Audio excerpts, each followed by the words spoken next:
পূজার সাথে সম্পর্ক হতে পারে, প্রফেশনাল সম্পর্ক বলতে পারেন। তার সাথে যেরকম কথা ছিল সেরকম কথা বা কাজের সাথে মিল ছিল না, সেই জন্য হয়নি। আমার ঘরে যারা পার্মানেন্ট আর্টিস্ট হয় তাদের সবাইকে আমরা গাড়ি দিই। তাদেরকে ধরে রাখার দায়িত্ব কি আমার না তো। আমি ইন্ডাস্ট্রির নায়ক দিয়ে দিচ্ছি, এটা ইন্ডাস্ট্রি ধরে রাখবে। পূজার সঙ্গে আপনার সম্পর্কের অবনতির কারণটা কি ছিল? পূজার সাথে সম্পর্ক হতে পারে, প্রফেশনাল সম্পর্ক বলতে পারেন। সেটার অবনতি মানে সম্পর্কের অবনতি, সেটা যে কোনো সম্পর্ক হতে পারে। তার সাথে যেরকম কথা ছিল সেরকম কথা বা কাজের সাথে মিল ছিল না, সেই জন্য হয়নি। সম্পর্ক এখন ঠিক হয়ে গেছে, এখন সে তার ভুল বুঝতে পারছে। কি কি সমস্যা ছিল? কথার সাথে মিল ছিল না? আমাদের ইন্টারনাল কিছু তো অ্যাগ্রিমেন্ট থাকে, যখন একটা আর্টিস্টের সাথে আমরা অ্যাগ্রিমেন্ট করি, একটা অ্যাগ্রিমেন্ট তো থাকেই। সেই অ্যাগ্রিমেন্টের সাথে ভিতরে যা ছিল নিজে নিজে ডিসিশন নিছে এবং ভুল করছে। এই ভুলটাই আমাদের ওর লাইফেও কিছু ভুল ডিসিশন নিছে, যেটা আমরা পছন্দ ছিল না। আপনার কথা না শোনায় পূজা চেরির অভিনয় জীবনে ভাটা পড়েছে বলে মনে করছেন আপনি? না, আমি মনে করিনি তার অভিনয়ের জীবনে ভাটা পড়ছে না, এই পড়ছে, এটা আমি মনে করি আর কি। আমি মনে করতে কেউ না। আচ্ছা, এটা কি পড়েছে, ভাটা পড়েছে?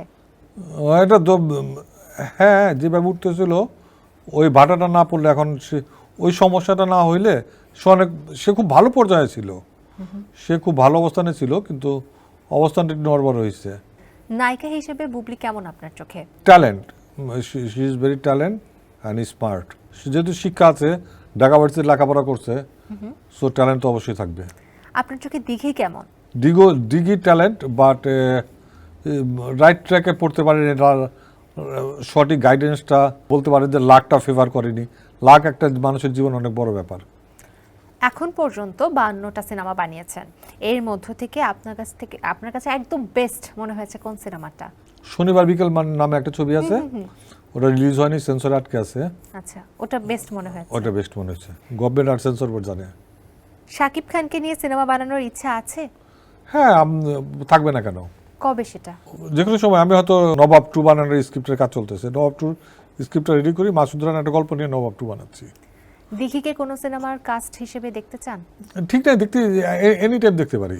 আচ্ছা, সেই পরিকল্পনা কি আছে এখন? হ্যাঁ, হতেই পারে। হ্যাঁ, এখন পর্যন্ত কতজন নায়িকাকে গাড়ি উপহার দিয়েছেন?